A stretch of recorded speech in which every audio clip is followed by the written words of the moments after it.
எண்ணெய் நிறுவனங்கள் கமிஷன் தொகையை உயர்த்தி தர வேண்டும் என்ற கோரிக்கையை வலியுறுத்தி இன்று இரவு 7 மணி முதல் 7:15 மணி வரை விற்பனை நிறுத்த போராட்டத்தை நடத்த உள்ளதாக பெட்ரோல் விற்பனை நிறுவனங்கள் அறிவித்துள்ளன. இன்று மாலை சரியாக 7 மணி முதல் 7:15 மணி வரை அனைத்து விளக்குகளையும் அணைத்து வியாபாரத்தையும் நிறுத்தி நோ சேல்ஸ் 15 நிமிடம் எங்களுடைய 2வது கட்ட போராட்டத்தை நடத்த உள்ளோம்.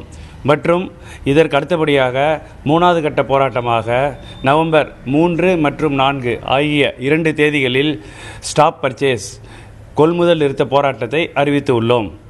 மற்றும் அதைத் தொடர்ந்து 5ஆம் தேதியிலிருந்து எங்களுடைய வேலை நேரத்தை குறைத்து கொண்டு காலை 9 மணி முதல் மாலை 6 மணி வரை தான் எங்களுடைய அனைத்து பெட்ரோல் பம்புகளும் தமிழ்நாட்டில் உள்ள 4570 பெட்ரோல் பம்புகளும் மற்றும் அகில இந்தியாவில் உள்ள 53,000 பெட்ரோல் பம்புகளும் இயங்கும். மாலை 6 மணி முதல் மறுநாள் காலை 9 மணி வரை பெட்ரோல் பம்புகள் இயங்காது.